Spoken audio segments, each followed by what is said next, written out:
In this video, I'd like to try to convince you that whether you're a K-12 teacher, a college professor, or something in between, a teaching professional of any kind, using self-directed learning in your classroom is a very powerful tool, and it can help with leadership skills, reflection skills, and collaboration skills, although a lot more.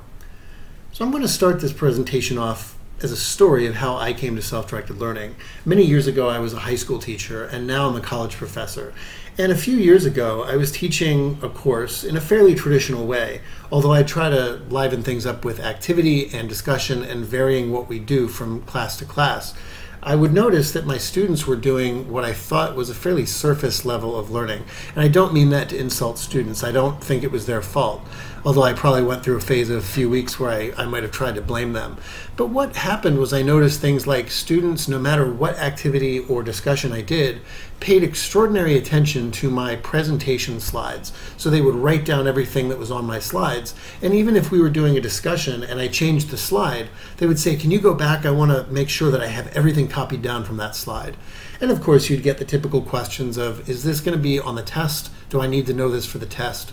I would even get student feedback evaluations that would say things like, while this teacher does a really good job doing discussion and activity, which makes things fun, it makes it really difficult to know what's going to be on the test. And that really led me to think that maybe my students are learning in a way where they're learning for the test and for the grade, and they're really forgetting stuff afterwards. So I did a little bit of research on that. And it turns out that there's actually a good amount of research on the fact that students do almost exactly that. From a very early age, they learn that the goal of school is to learn what you're supposed to learn that the teacher and school say, to the degree that the school and teacher will give you the grade that you want, and then you move on, and then you move on, and there's actually a lot less retention than we think there's going to be. So here are some books, in fact, that are centered around this research and recognize that this is a very real problem. So I started thinking about, what can I do about this? If I really want students to learn in an authentic way that really prepares them for life and a career and being lifelong learners that we say that we want from students, how do I do that? So I was doing some research and I saw these two videos online. I'll put the URLs below, but they're really good videos about classroom models that are designed around self-directed learning. The first, the left, is the Independent Project, which is a teacherless school within a school in Western Massachusetts that exploits self-directed learning quite heavily. And the second is a class for grades 5 through 8 called Thinkering Studios. So this is an example of how even younger kids can do self-directed learning activities if they're scaffolded in a really good way. So what do these schools have in common? And by the way, I did more research than watch the two videos. There's actually a good amount of research. I'll show you some books later that kind of summarize some of the research on self-directed learning. So these two schools in particular have in common the following. First, they allow students a wide latitude to follow their interests. On a personal note, one of the things I think we make a mistake with in schools is we design schools around what we think students need to know at particular times. And the problem with that is that students' interests are all over the map. Every student has different interests, and every week they might have a different thing that they really care about. So we set up a situation where we teach them particular things at times where they may not have any interest in knowing those things. And then we tell the teachers that, well, if your lesson isn't connecting to students, design it more around their interests, which I think sets teachers an impossible task. Every student in the room has different interests, and everyone may be interested in different things at different times. So the really good thing about self-directed learning is it allows students the freedom to think about what they're interested in and gear projects around their interests. So you could say, we're going to do math. And what I want you to do is pick some math project or some project that connects your interests with something involving math.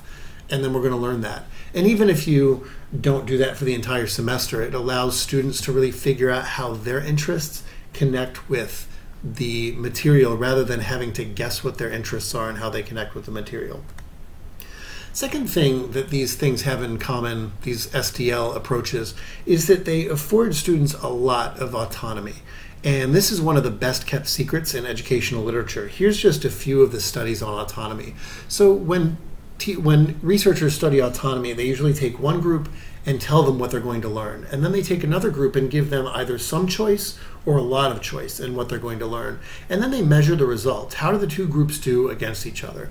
Well, probably not surprisingly, the groups that were given more autonomy and choice do better on almost every measure. They learn more, they learn faster, they learn longer, they retain longer, they are more interested, they're more likely to persevere through challenges.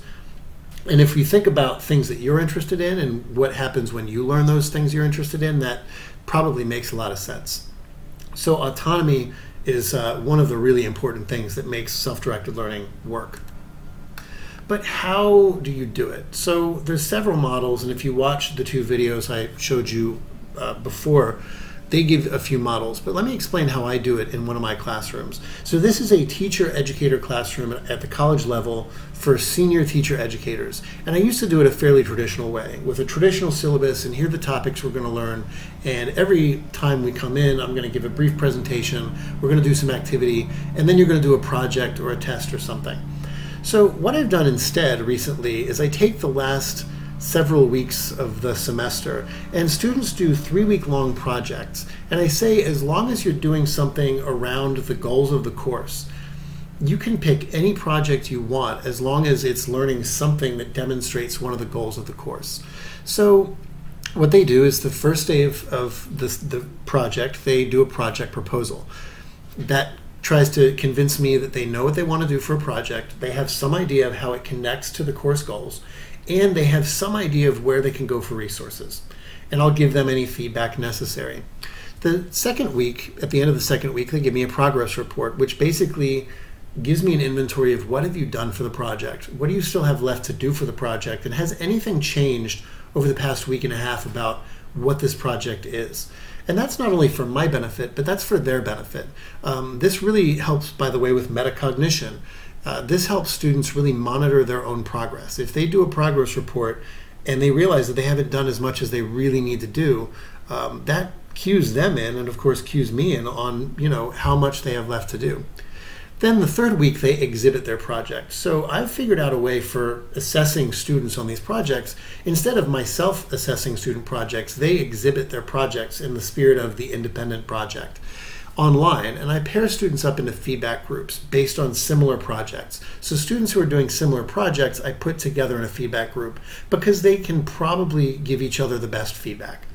Then the next class, they get into feedback groups, and we spend all of that class period where students are presenting their projects to each other, and then they're giving feedbacks in their small group. And they write down the feedback and they take it with them. And the majority of their grade is based on a project summary report. So what they do is they take all of that feedback, they take their experience doing the project, and they tell me what went well about your project, what didn't go well about your project, what did you learn, both anticipated and unanticipated about your project or during your project. Based on your feedback, how do you think you did? And I allow students to choose their own grade. Although you may have different specifics for your course, you can structure it in different ways. You could decide the grade in collaboration with the student, you could decide the grade for the student, etc. My only fear with deciding the grade for the student is it's hard to tell them, on the one hand, you can choose your own project, but on the other hand, I'm going to grade you based on a set of criteria that I come up with. So you might even, if you grade the project, have students help to develop the rubric that they would like to be evaluated on. So here's some other key things about self-directed learning that you might incorporate. And again, everyone does self-directed learning a bit differently, so you can modify all of these to fit the needs of your course, to fit your personality and style, and to fit your students' needs. So one of the most universal things with self-directed learning is learning contracts. So this is a picture from a Thinkering Studios video of a learning contract that Thinkering Studios does. So in some ways, like my proposal, students at the beginning of their project have to think about, what is the challenge that I want to overcome and learn? What is my learning goal? How am I going to evaluate my progress? Things like that. So as much as you can, you want students to periodically check in with you and also to check in with themselves by just having to write down their progress, where they are in the project, what concerns they have, what roadblocks they have, all that stuff. Secondly, strategic scaffolds. So this really is not an all or nothing approach. Some classes, for instance, have very rigorous learning goals that students really, really need to know before they get out of the class. So in that case, what you might do is say, here are like a few goals that we need to learn over the next few weeks. Choose a project that aligns with one of these goals and that will help you master this goal. I'm not going to tell you how to do that. I'll help you form the project, but you have to design a project that helps you learn this goal. And you could do it that way so that by the end of the year or semester, students have kind of mastered some of these goals on their own. As much student self-assessment as fits the course is really the goal. Self-directed learning really stands and falls by student self-assessment. Part of the reason we do self-directed learning is to teach students to be what we might call autodidacts, to learn how to learn on their own in a way that's going to fit the way we learn in the outside world. In the outside world, very few times will someone be giving you a grade for a project that you've done when you hand in the grade. You really kind of have to evaluate things on your own, and especially in my field of teacher education, that's true. So oftentimes you might want to set the grade in cooperation with your student. The student proposes a grade and you maybe have a conversation about it. In my case, I have students set their own grades, although they have to write a report justifying their grade. At very least, if you do grade your students' projects, you might want to, again, give them a voice in the rubric that they're going to be judged by or something like that. But really what you want to do is give as much self-assessment as you possibly can. You might even find, especially with younger grades, that you can start off by doing most of the grading of your students' projects and then gradually move that responsibility onto them so that they become more used to it. And the last thing that's really important is the teacher's role is completely different in this case. The teacher's role resembles something like a flipped classroom. You are no longer the instructor and you are no longer the person who issues the content. You are the person who supports the student. So instead of students following your lead like I had in my earlier versions of the course, I am now following students' lead as much as I possibly can. And that means even things like when I see students going down what may be a wrong path, maybe they're getting wrong information, I will tell them in a very gentle way, I think that is wrong information, you might want to look here. But notice how I phrase that. I don't stop them and say, no, that's wrong, look here, because that would be me taking the lead again. I kind of gently push them in that way. Again, one of the reasons for that is we really want students to own these projects as much as possible and get used to the idea that others can give suggestions and others can help you, but ultimately you are the one that's in charge of your own learning. So again, everyone does SDL differently, so take some of these bits of feedback and advice and tinker with them and modify them and do your own research and figure out what's going to work for your course. So let's go back to those three traits I talked about at the very beginning: leadership, reflection, and collaboration. I think we can probably see a little bit how SDL helps with all three of these. It helps with leadership in a fairly obvious way. The student is now the leader of their education. We are in some ways providing the scaffolds, providing the resources, and providing the support, but students are the ones who are really in charge of their own projects. They're choosing the project, they're kind of monitoring their progress, they're figuring out how to do the project, and they're going through the project. They're the ones that are dealing with the challenges with our assistance. How does SDL help with reflection? Well, SDL helps with reflection and metacognition, I should say, because at all times during the project, we're getting students used to the idea of reflecting on their progress, reflecting on how to solve problems, reflecting on how they can make their projects better.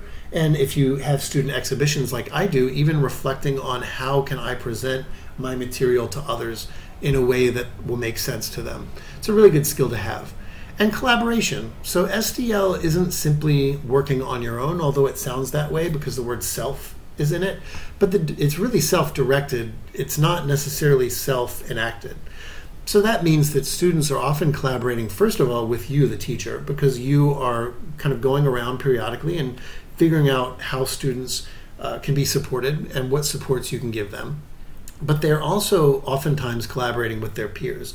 So for instance, in my own classroom, I fully allow students to talk with each other while they're doing these projects, because it often happens that someone does a project that another person has a fair amount of expertise in. I want those people to be able to connect with each other and help each other out. As opposed to often in classrooms, what we do is we expect all the learning to be done individually. And that's really not the best way for learning, I think. The more you can allow students to connect with each other and in some ways collaborate with each other during these projects, the better it is. And last but not least, if you do student exhibitions like I do or like the Independent Project does, it's a very social process. The very fact that everyone is in some ways holding each other accountable is a really, really powerful tool. So last but not least, I just want to close with some additional advice. So here are 3 really good books that I highly recommend. The one on the left in particular, the Self-Directed Learning Handbook, is a very good book. It's adaptable to all grade levels. I highly recommend that you pick it up. The one on the right, A School of Our Own, is a book by the creator of the Independent Project and his mother, Susan Engel, who's a psychologist. He was 16 when he created the school. And it's nice because it walks through not only why he made the decisions he did in terms of how the Independent Project would be set up, but Susan Engel, the psychologist, has alternating chapters where she gives the research about why those were effective choices. So in conclusion, I really think SDL has been a powerful tool in my classroom, and I think it could be a powerful tool in yours and anyone's classroom as well.